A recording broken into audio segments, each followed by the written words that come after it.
On behalf of our team at HBKS Wealth Advisors, I'd like to welcome you to Employee Stock Ownership Plans, What Business Owners Need to Understand, Part 2, with HBKS Principal and Senior Financial Advisor, Brittany Taylor, HBK Principal, Ben DiGirolamo,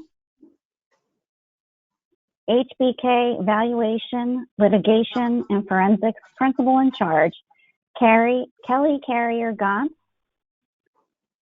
and Dan Zubel, Senior Vice President, Business Transition Advisors Incorporated, the ESOP Advisory Group of Capstone Headwaters.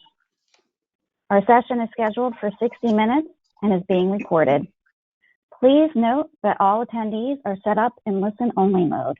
If you would like to submit a question to our panel, please use the question box in the GoToWebinar control bar. We value your feedback.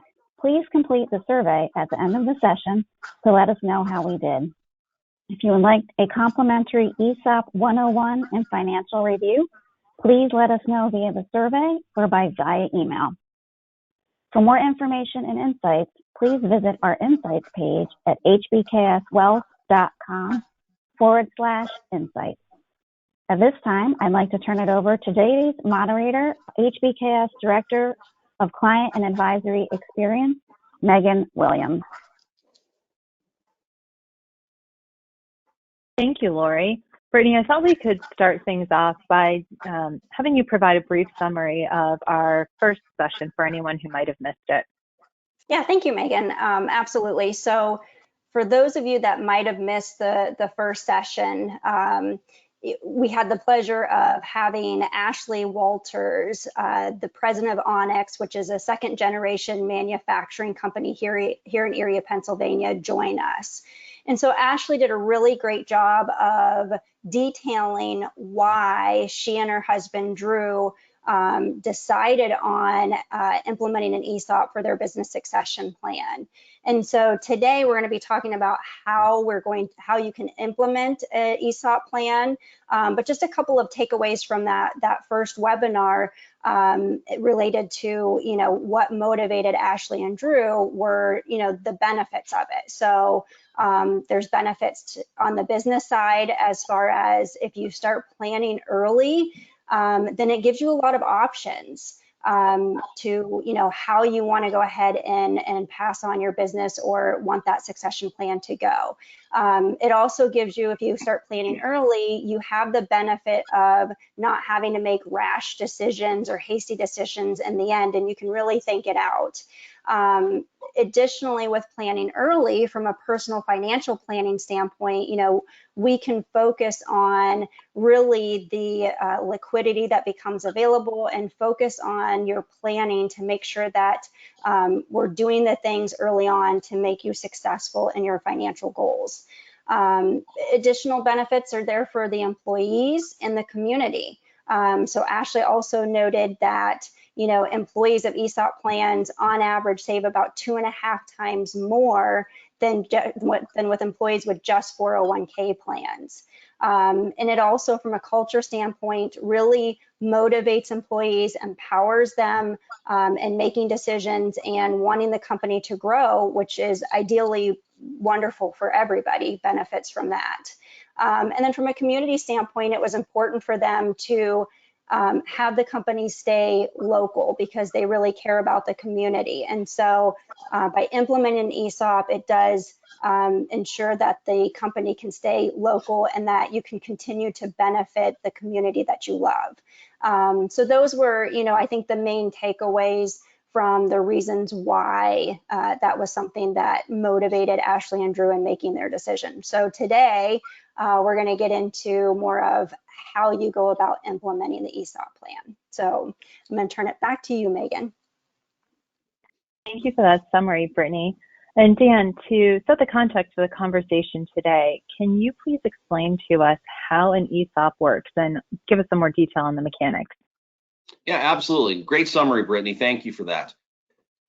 An ESOP, it can be fairly complicated when you get down to the nitty-gritty and the finite details. But the general concept is sometimes made too complicated, and it doesn't need to be. this is simply how it works in effect. Well, first of all, to set the stage, an ESOP stands for Employee Stock Ownership Plan. It's not a stock option plan; it's Employee Stock Ownership Plan, which actually means something in the IR at the Internal Revenue Code. In Employee Stock Ownership Plan is a qualified retirement plan that has one investment. Typically, a 401k would have, you have deferrals and matches, and it goes into mutual funds of different sorts, and the employee can choose different things. In an ESOP, the same type of retirement plan, but has one investment, and that's of the stock of the sponsoring company. And it was designed to give the selling shareholder a place to sell stock so the employees can benefit and the business can perpetuate in the community where it resides. So quite simply, this is how it works. And there's some nuances to it, but just go with me on this. The ESOP is one of the few retirement plans that's allowed, it's the only retirement plan that's allowed to borrow money. So think of it this way, the ESOP goes to the bank and borrows money. ESOP uses this borrowed money to buy the stock or the business interest from the selling shareholders.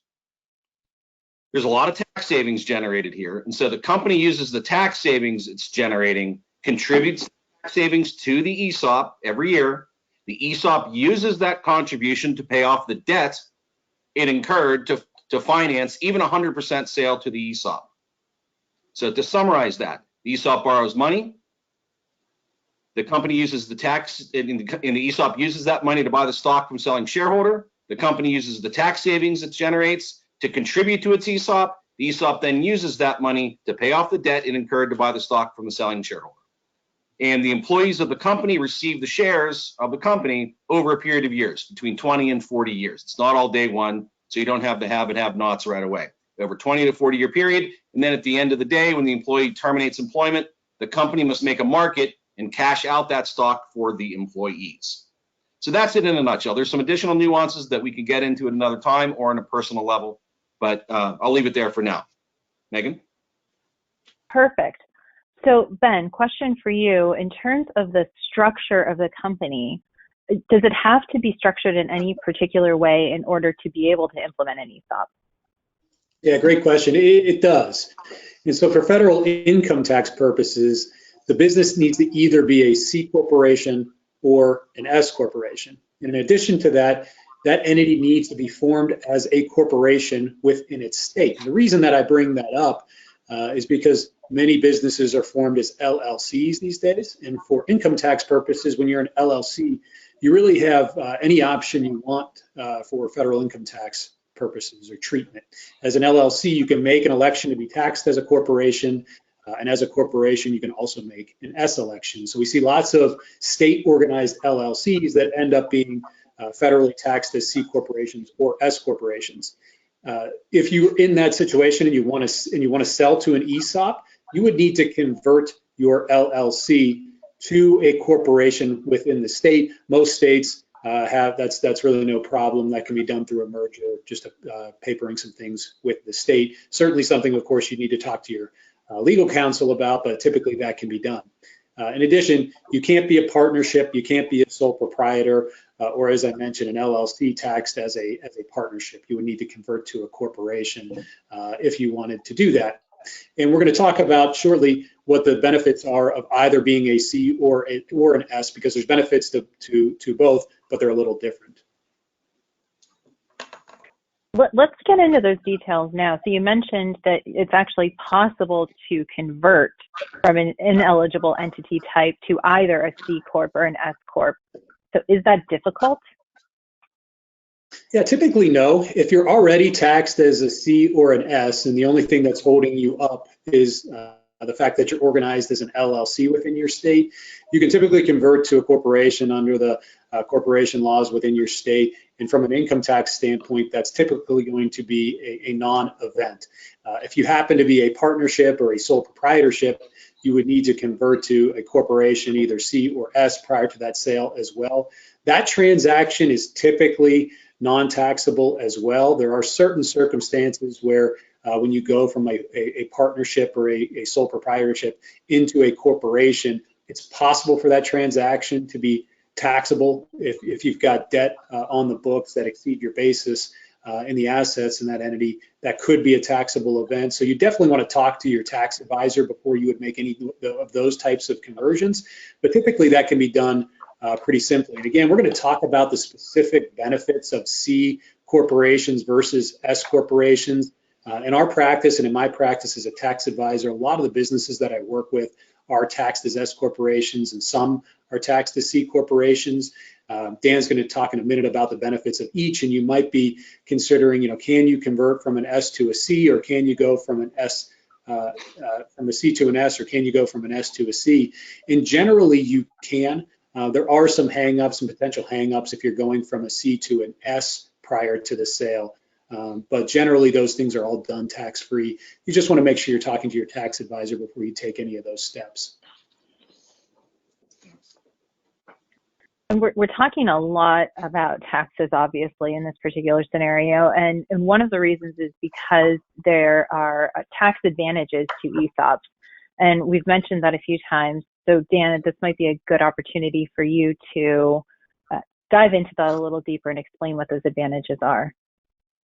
Yeah, thank you. And thanks, Ben, for that. Appreciate your tax perspective on that. And you are right.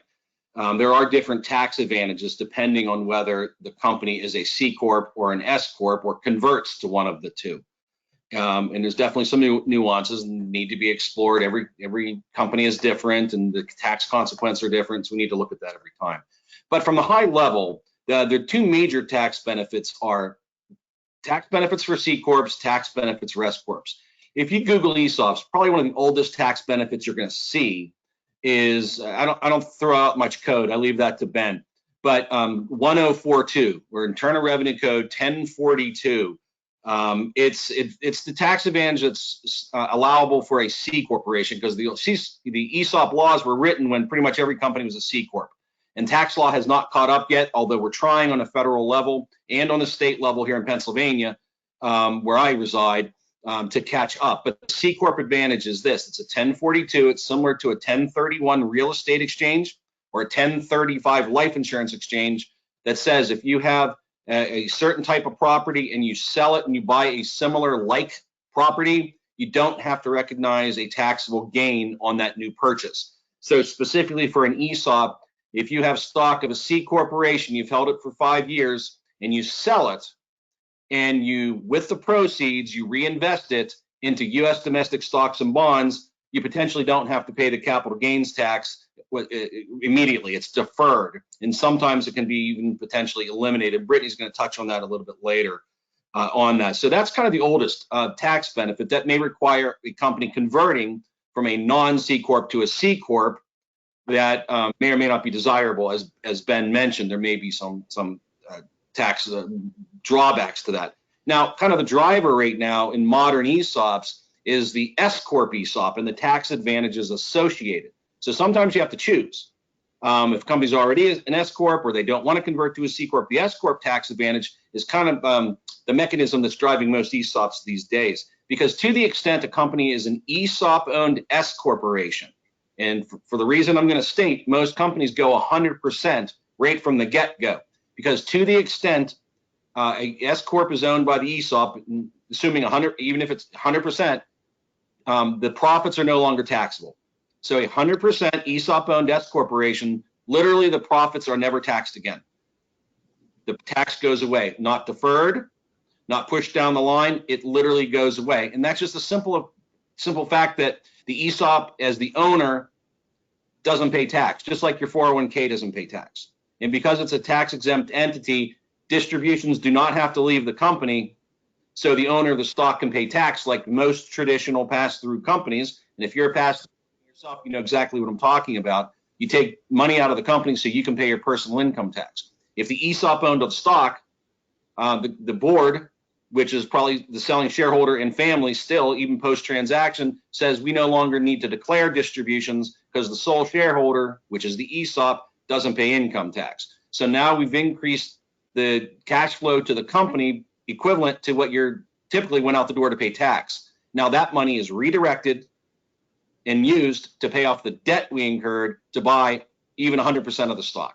So we're literally using the money that used to go out the door to tax to the federal and state governments. Now it's redirected and used to pay off the debt we incurred to buy even 100% of the stock from the selling shareholders. Megan? That is, yeah, that's pretty incredible. And any opportunity to not pay taxes on profit sounds pretty exciting. But there are some more technical aspects of that probably need additional explanation from you, Ben.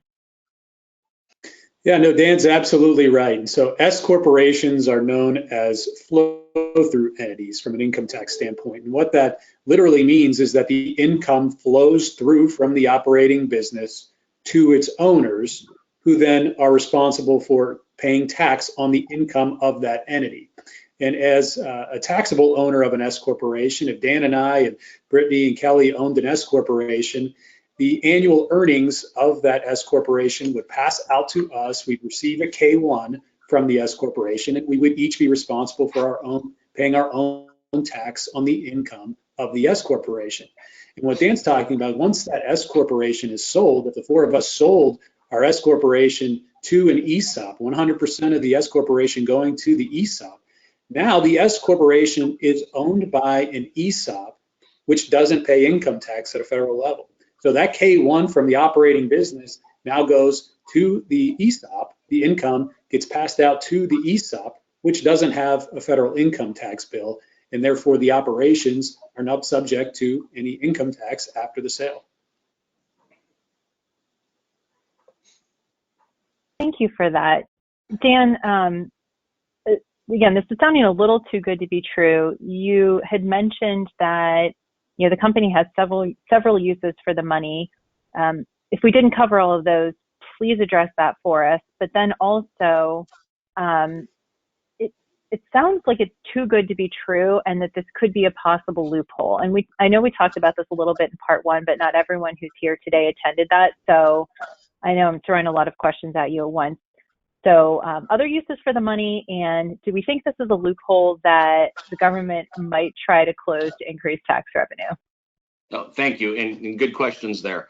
Typically, the money is used to pay off the debt, and once that's paid off, the company can use it for whatever they want to use it for, and that's when ESOP companies tend to explode. Once the debt's repaid, and now from that point forward, we don't have debt payments to make, and we have 40 cents more per dollar earned on the company cash flows, things go crazy. You buy anybody you want to buy, you buy competitors, you expand product lines, you hire more folks, you give raises, and that's what the government likes. In fact, that leads into your next question about it sounds too good to be true. I hear that in pretty much every potential client I talk to. This sounds really too good to be true. Maybe I cannot pay capital gains tax, and the profits of my company are never taxed again. And sometimes we can get both, by the way. And Ben and I, we can expand on that if you like, but there's several times, I'd say 15, 20% of the times, if the situation's just right, there's some exceptions, we can get the best of both worlds and you don't have to choose, which is very nice, especially if you're currently in a C Corp. We can maybe get both benefits. But the government really likes ESOPs. And that's very evident with the tax law changes and the proposed changes. The bottom line is it serves government social goals. Employees are getting wealth of their own. So we have different parties coming at it from different reasons. You have the Bernie Sanders of the world. You have the Donald Trumps of the world. You have the Ronald Reagans. You have the Kirsten Gillibrands, Chuck Grassley, you name it. It's across the board. It's literally about 50-50 support with federal legislation that's pending. And the same thing with our state government here in Pennsylvania. So they like it because employees end up with independent wealth. One side of the aisle says, hey, that's great. Finally, the employees are getting shares in the company and earning wealth at the company where they work. They're finally getting what's theirs. The other side says, hey, we love it. We love employees to have independent wealth for several reasons. One, the more people that have independent wealth, the less people that are going to be dependent upon the government safety net, less people we take care of later. And secondly, when companies have tax breaks, they do positive things, as I mentioned earlier, with the money you have left over. You grow, you hire people, you expand product lines, you build new buildings, you save other businesses and keep the businesses intact and in the community. So it really boils down to the fact that the company's not paying tax on profits. Studies have shown, study after study has shown, that at about over an 8-year period, it's kind of the crossover point, the government governments, federal and state, actually earn more tax revenue from the economic activity generated from allowing companies to not pay tax on profits than they would have earned otherwise if they just collected the tax on the profits. So it's actually more profitable to the states and the federal government in total tax revenue by allowing the companies to not pay tax on the profits. It might sound counterintuitive, but economics 101, when economic activity is going around, even at a lower rate, when you have more economic activity, tax revenue is growing. That's exactly what's happens in the ESOP context. And that's why Pennsylvania has pending federal legislation to increase the tax benefits. I know Ohio has some. In the federal government, I believe there's newly introduced federal legislation that was left over from last Congress to actually increase some of these tax benefits so we don't have to choose whether to be an S Corp or a C Corp. Hopefully this is going to pass. Contact your congressperson. Thank you. Thank you for that, Dan. And it's funny you mentioned the growth that can come from this. I happened to notice on LinkedIn this afternoon, Ashley, our guest speaker from the first session, she and her husband are looking to expand their business and mentioned that they're trying to acquire other companies to continue to grow. So, we're seeing that live today. Kelly, I'd like to transition over to you. One of the steps of an ESOP formation is valuing the business. So I would love to get some more information from you on exactly what that process is and how you and your team participate in that. Sure. Thanks, Megan. So I would say when the ESOP is formed and the business owner is looking to sell his or her stock to the ESOP, we ultimately have to determine what the price is for that sale to transact at. And value is determined for ESOP purposes very similar to how it's determined when there's a sale to an outside third party that isn't an ESOP. Although I will say that I think it's a little more formalized in that appraisers get retained on the front end. So typically the seller of the stock, the business owner, hires an appraiser who consults on valuation, what the valuation is for sale purposes. And then on the buy side, we have the ESOP who is being represented by an independent plan trustee, and that trustee also hires an appraiser.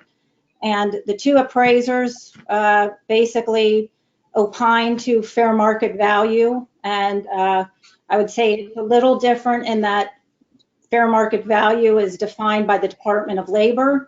So there are some rules that the appraisers need to abide by, making sure that they're simulating the market and not overpaying for that price. But the process really looks very similar to a deal done with an investment banker or a business broker. The seller and the buyer are negotiating. Those negotiations typically take place over the course of a couple weeks once the appraisals are done.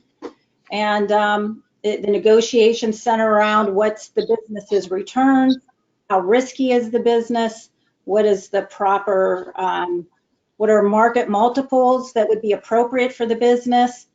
And ultimately, we land on a price and terms, and then the sale closes. The only difference is the sale is to a ESOP instead of a company or a individual. That's very helpful. One of the concerns that we'll often hear is whether something like this can be cost prohibitive. So can you talk to us a little bit about that from a business owner's perspective? Sure. So as far as cost goes, there's the expenses involved with retaining professional advisors on the front end to help the seller determine what the value of the business is, and consulting on formation. There's financial advisors, there's trustee fees, there's legal fees, and every business is different, so it's hard to give an idea of exact cost on the formation side of things. That's something Dan works on, and if there's a need, he can definitely speak to what those range of fees are. But once the ESOP is formed, ongoing maintenance involves valuing the business annually. So every year you need to determine what that business is worth for plan compliance purposes, and the fees associated with annual valuation updates anyway range anywhere from $10,000 to $20,000 depending on the complexity of the business. And that range, obviously, it can be outside that range on the low end or the high end, depending on the specifics. That's very helpful. Now, one of the other questions that I think we encounter often is, from a business owner's perspective, how can they maximize the value of their business during this process, or prior to, rather? Yeah, every seller wants to get as much money for their business. They've put their blood, sweat, and tears into growing the business, and it's surprising to me how often the business owners get to the finish line and they don't really know what their business is worth or how to influence the value higher or lower. And there are really two fundamental levers that influence value. One is return and the other is risk. So it's really not that complex and for me to get up and speak to it. It's much harder to execute, though. The return side of things has to do with maximizing profits of the business. And that can really be done in two ways. Revenue, making sure that you're pricing your products at the best price to yield the highest revenues that you can. Making sure that you're penetrating your markets effectively.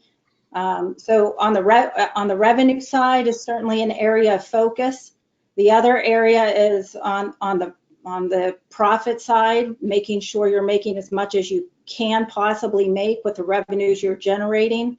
That goes into efficiently managing your expenses but an area that often is overlooked is cash flow items that impact cash flow. And cash flow is king. So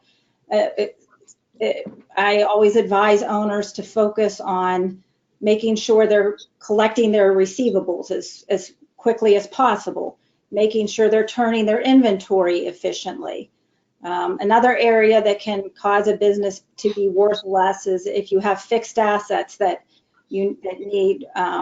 are obsolete and need replacement. That can be a drain on cash flow post sale of a business and create a downward depressing effect on value. So the return is something that we certainly want to focus on, but the other area that I advise business owners to look at as well is risk. And that can be a little bit more subjective, but anytime a buyer is doing their due diligence on a business, they're assessing what's the risk of these returns being able to be sustained post-close. And good examples of businesses that are worth more than less would be businesses who have recurring revenue models. The more predictable your revenue is, the less risky your returns are in the future. As opposed to a business that might be project-oriented businesses that have to go out and every time they finish a project, they have to go out and find the next project and even get involved in competitive bidding situations. And then another area, businesses that have sustainable competitive advantages are less risky than businesses that are selling products that are commoditized. And then an area that I tell business owners that's easy and almost every business owner can work at is building strong management teams. So often business owners build their business around themselves and the business is heavily reliant on that business owner. And the more you can do to diversify outside of the business being reliant on you, the better, as risk is reduced. So those are just a few areas, Megan, that I would advise business owners as they're preparing for a sale to take a look at and focus on a year or two out to really position the business for the highest value that they can leading into a sale. Can I jump in for a quick second? And Kelly, I'm going to ask if you concur with me on this. We all know, and a lot of mostly business owners on this Zoom call today, we all know how business owners minimize taxes. We all know that we try to maybe not show as much profit as we could have otherwise. We buy equipment, we do things like that. Kelly, it's my experience, and tell me if you agree. We both the seller side and the buyer side, the trustee and the seller side, we look to normalize, right? I mean, evaluators understand the techniques business owners use to reduce taxable income, and they don't necessarily get penalized for that. They don't have to wait 5 years till they clean everything up with a so it's shiny, right? There are things we know they do rightfully so and smartly. And Ben, you're the one recommending all this, but to get to reduce the tax burden. Am I right in what I'm saying? Yeah, you are. There are, but you're right to an extent, Dan. I think to the extent that there are certain things that are being done to minimize taxes, I think certainly, and they're transparent in the financial statements and easy to explain. I think it's an easy sale to a buyer that these expenses are kind of outside the ordinary course. Where we have some issues though is if the business is a cash business and they're under-reporting revenue, not reporting it, it's really hard to support a higher value when there's nothing hitting the tax return. So I think, Understood. I think you're exactly right with that one caveat. Yeah, perfect. Thank you. This is incredibly helpful. I want to go back to the annual valuation topic for a moment, if we can. And in terms of that ongoing evaluation, what are some recommendations for businesses to continue to grow their value on an annual basis so that they can continue to incentivize participants in the ESOP? Yeah, that's a great question because so far the focus has predominantly been on the sale to the ESOP, but as an appraiser, we're often working with plan participants and ESOP trustees year after year after year, and I can tell you this is a very big, important area of focus. Is they want to get the employees behind growing the business and seeing that share price increase annually, and they hold employee meetings and roll out what the share price is, and I've seen great celebrations over the share price increasing, and I've seen a lot of tail between the legs when that share price declines. And so the areas of focus for growth really are similar to maximizing the value of the business, and that's improving your profits, exploring growth opportunities, reducing the risk of the business through pursuing maybe less risky business lines. And then some of it is just a natural evolution of the ESOP too. If you're able, as the ESOP plan pays down the debt associated with the ESOP, the share price should increase. If we have an S Corp ESOP where the taxes aren't being paid and those taxes are being retained in the business, once the debt is paid down, cash balances start to build, and there are areas that the business can pursue: mergers, acquisitions, launches of new products, just general expansion in market. So those are all areas that I've seen clients be very successful in increasing their share price year over year to really get the ESOP viewed by the employees as a true benefit rather than just something out there that they're not really paying much attention to. That's great. Thank you for that. Is there anything unique when valuing a business for ESOP purposes compared to other valuations that you might perform? I think really two things I would say because aside from these two things, I think the valuations are pretty homogenous, whether it's an ESOP or not an ESOP. And the two things would be the level of scrutiny that exists, that the environment that's established by the Department of Labor creates a high level of there's scrutiny attached to, is that value that we're coming up with appropriate fair market value? And so you need to have appraisers that are very experienced in the ESOP world and in general business valuation. You want credentialed appraisers that can meet the criteria for determining fair market value. And I say that because sometimes if I'm talking to a business owner who's selling to a third party, there's a lot of times they'll come to me and say, we just need a back of the napkin idea, and then we'll negotiate from there. Just run some quick calculations. And the buyer on the other side is doing a similar thing. They're just kind of running their quick calculations. And that can work when you've got a buyer and a seller that's not subject to compliance with the Department of Labor, but that doesn't work in the ESOP world. And so that's one area that I think is unique or different. And then the second area has to do with this repurchase obligation. And ESOPs have shares in the ESOP are subject to being repurchased as the plan participants retire. And so there's this obligation that exists, and an appraiser needs to figure or analyze what the total amount of that obligation is in the future based on the demographics of the plan participants, and assess how that's going to be met or satisfied. And so that is another area that creates, it's really more of a technical issue, but it is unique to ESOPs. The repurchase obligation, the ability to fund that, and the fact that there is a market that exists for the shares.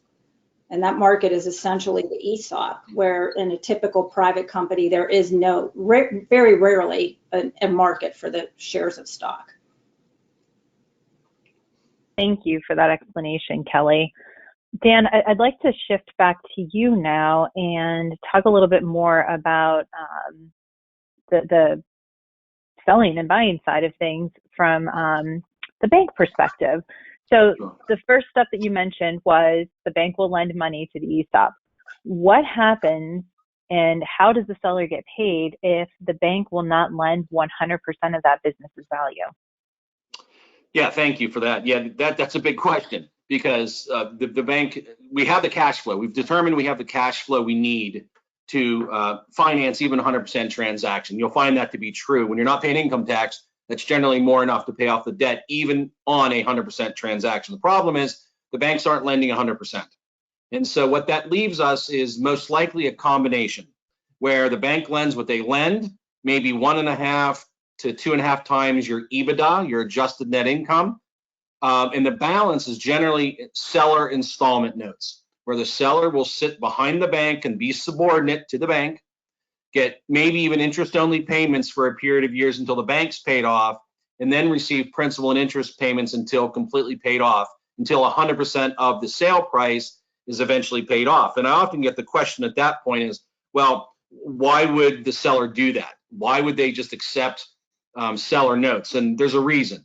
A, it gets the transaction done, and that it helps when the company's not paying income tax. The company has the cash flow to do it, and the bank gets paid off very quickly, and then can turn to the seller notes. In addition to that, we reward the sellers, and not we, but in the transaction and in the negotiations with the trustee, we don't leave the seller just hanging there saying, look, you're bearing seller debt. Thank you for doing that, taking 3% like the bank's taking. The seller deserves to be rewarded for bearing interest-only subordinate debt to the bank. They don't deserve 3% like the senior lender, being the bank, gets. They deserve a higher rate of return for sitting in that subordinate position. So one way to do that is to get maybe a really high rate of return, 9 to 10% on that, and they can just take that. For many reasons that we won't get into for the sake of time, bank doesn't like it, the trustee doesn't like it. The way it ends up 99% of the time is we say to the seller, take what the bank gives you as cash, put that in your pocket, take seller notes at a below market interest rate, maybe match the bank at 3%. But then once you're 100% paid, you get all of your money from the sale price, 100% of the sale price, you're paid. At that point, to reward you for bearing seller debt, we'll pay you a second bite of the apple. We'll pay you up to 20 to 25% of whatever the then value of the company is. Remember, this is a tax-free company. So if a $30 million company grows to $40 million, after the seller got all $30 million, the seller would then get, in my example, maybe 25% of the then value of the company, which may be $40 million.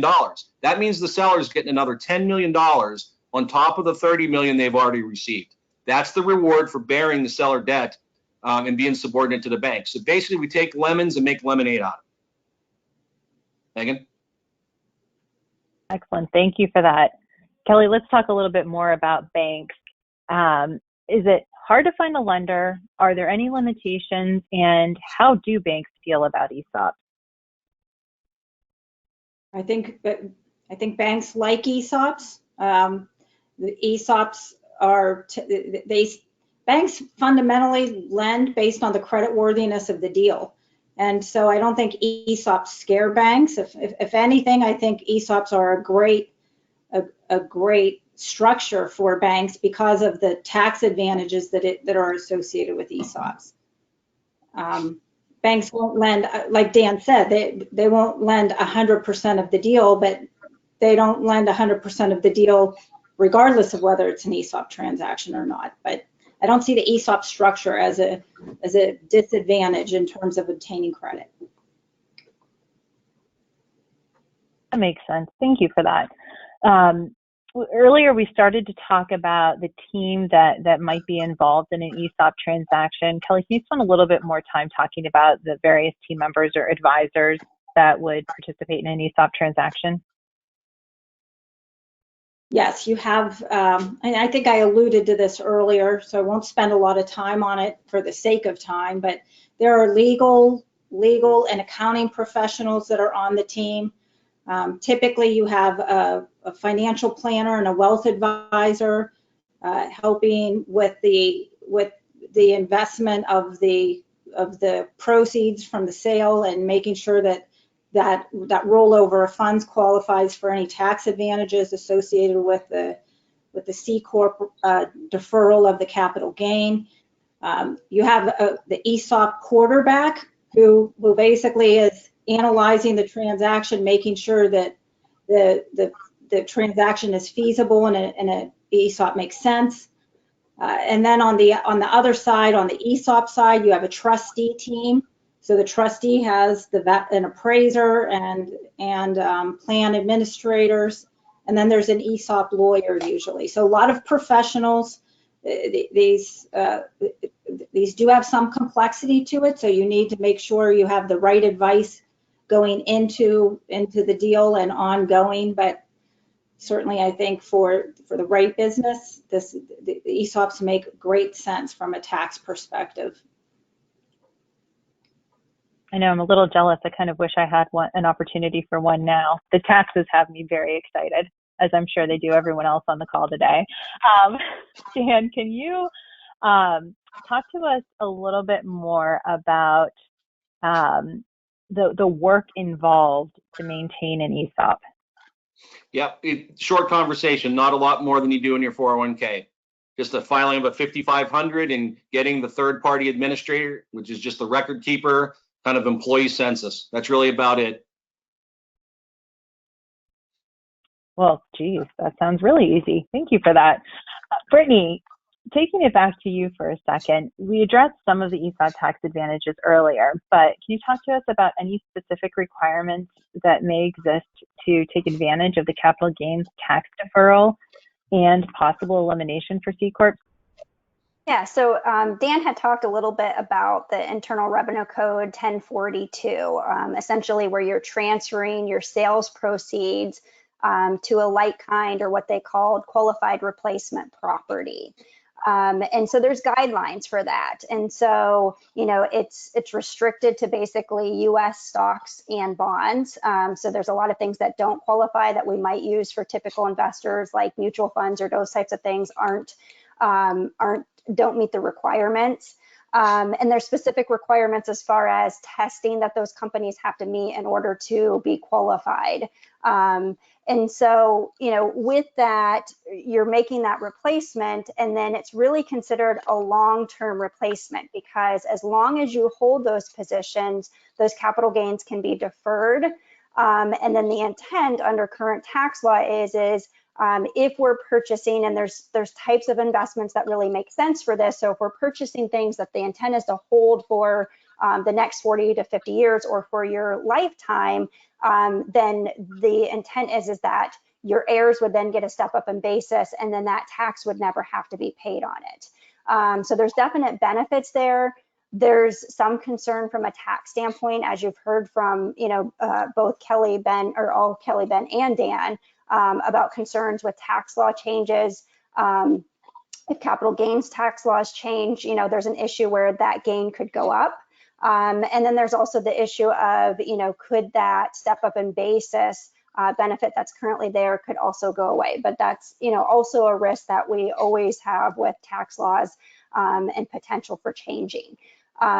So that would be something that we would, be talking to the owners to determine, does it make sense with things the way they are to pay the capital gains tax up front, have more flexibility, not be so restrictive from an investment standpoint. So I would say those are kind of the biggest considerations. We also have to invest it within 12 months. And so the typical investments that are used, which would be floating rate notes, aren't as available right now. So, with interest rates as low as they are right now, a lot of companies aren't finding it advantageous to make those available to investors. So it's a little more difficult for us to get our hands on it to make sure that we meet that 12-month time period. So this is really an area where you want to make sure that, you have trusted advisors that have specialized knowledge to make sure that, you're using the proper investments, the timing, and really also taking into consideration your personal financial planning overall. So those are kind of the important areas and beneficial to specifically the C corporation owners. Thank you, Brittany. Is there anything that you'd want to elaborate on in terms of the seller's overall personal financial plan when it comes to sale proceeds?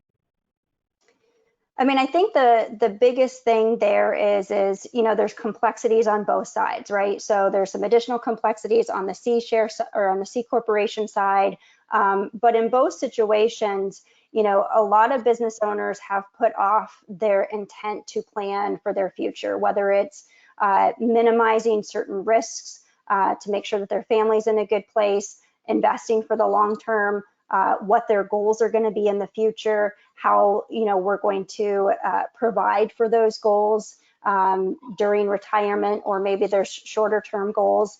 And then there's issues from a tax standpoint and estate planning that can come into play in these situations. So, I think it's really good to focus on what are those goals, and then how we can utilize the current assets or liabilities to put those owners in a good situation to meet those goals.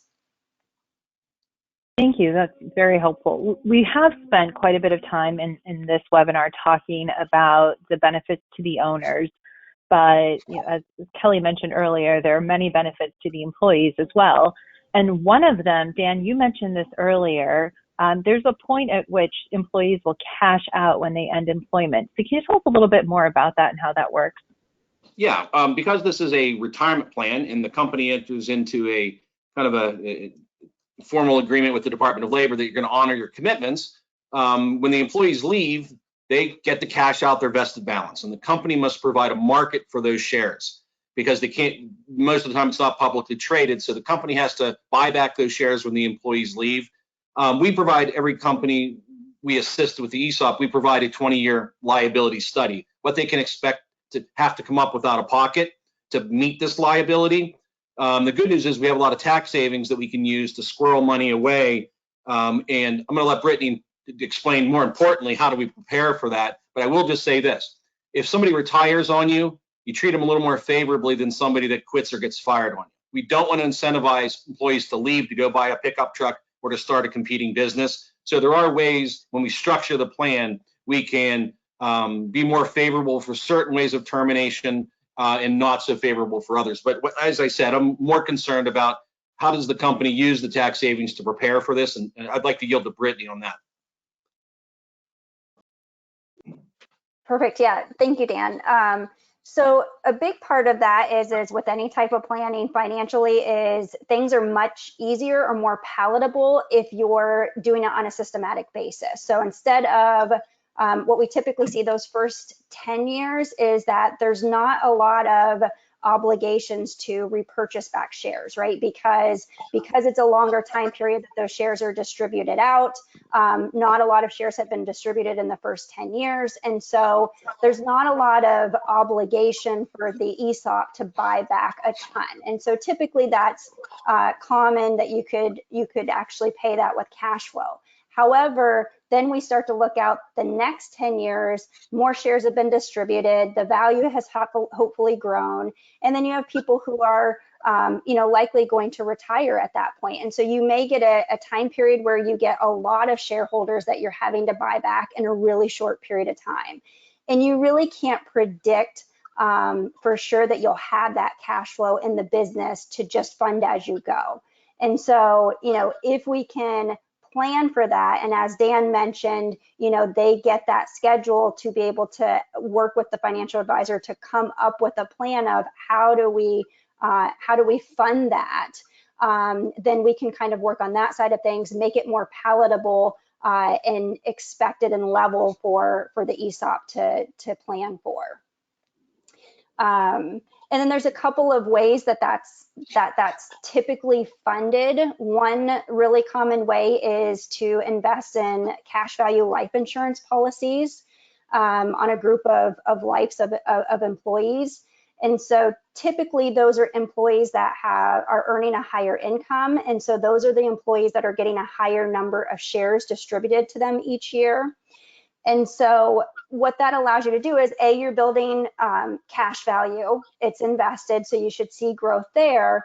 But at the same standpoint, if you had an unfortunate premature death of the ones that are insured, then you have the cash flow available to buy out those particular shareholders, or if in later years, it's helping to refund the basically are triggering to give more value to the overall pool of funds to be able to purchase out from future shareholders.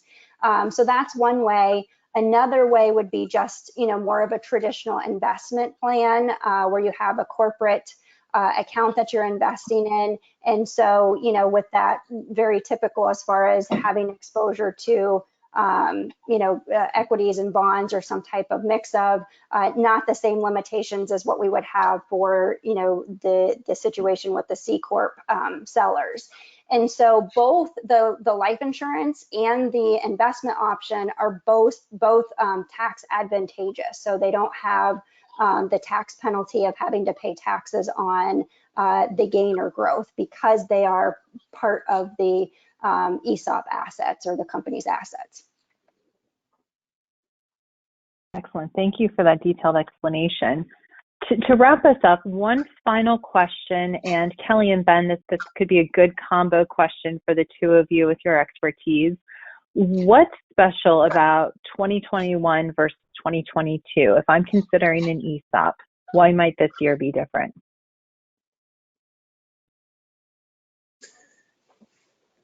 I'll take a stab at it, and then Ben, you chime in. But I will say that when we're doing valuations, what we typically factor in is, at least as far as the business valuation goes, is the tax laws that are in effect as of the year or the effective date of the valuation that we're performing. So for sales that are taking place in 2021, we are going to take into consideration the low tax rates, the low corporate tax rates that exist.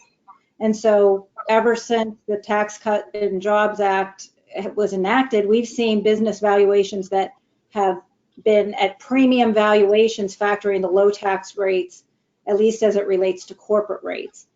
And then, then we bring in the capital gains issues and the timing of those potential tax changes. And that's where I'll hand it off to Ben, his read on where he sees tax rates going 2021 versus 2022. Yeah, there's a couple things going on right now. Of course, we had a change in administration and a change over in the federal government. But we've also seen a lot of spending from the federal government, as in particular as a response to the pandemic. And so those two things combined make me, and I think a lot of others, believe that there is a likelihood of an increase in the income tax. We have a historically relatively low capital gains rate right now, which is making 2021 a very attractive and popular year to consider a sale of your business. It doesn't seem likely at this point, it's just my read, that we would have a change in tax law for 2021 that would require something to be passed and have a retroactive effect back to the beginning of the year. That typically doesn't happen over history. What's more likely is that any change, if we did see new law put in place in 2021 or a later year, that would apply prospectively. So most likely what we have for 2021 is a continuation of the lower tax rates that we've had over the last few years.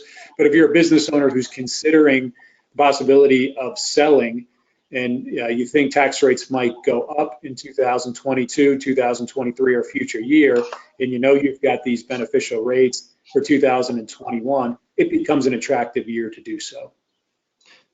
I'll chime in too, if you don't mind. From what I'm seeing in our practice, yes, we're exactly what Kelly and Ben just said. We're getting a lot of calls for people wishing to enjoy the 20% federal capital gains tax. Biden has talked about doubling that to the highest marginal personal income tax rate. And I think most people believe that it won't be retroactive, that it would probably become effective January 1st.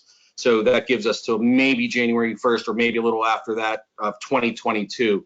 Couple that with what Kelly said, when Trump dropped the taxes and the Congress passed it, business values went up pretty much immediately, because you have to factor in what tax laws are being in effect at the time. If Biden and Democrats get what they say they want, tax rates will go up. Therefore, business values will drop. So we have two things working against us here. Twice the capital gains tax rate and a lower business value, potentially all beginning January 1st, 2022, which isn't a good combination. Good news and bad news on that. Now, hey, I'm an ESOP guy. You probably figured that out.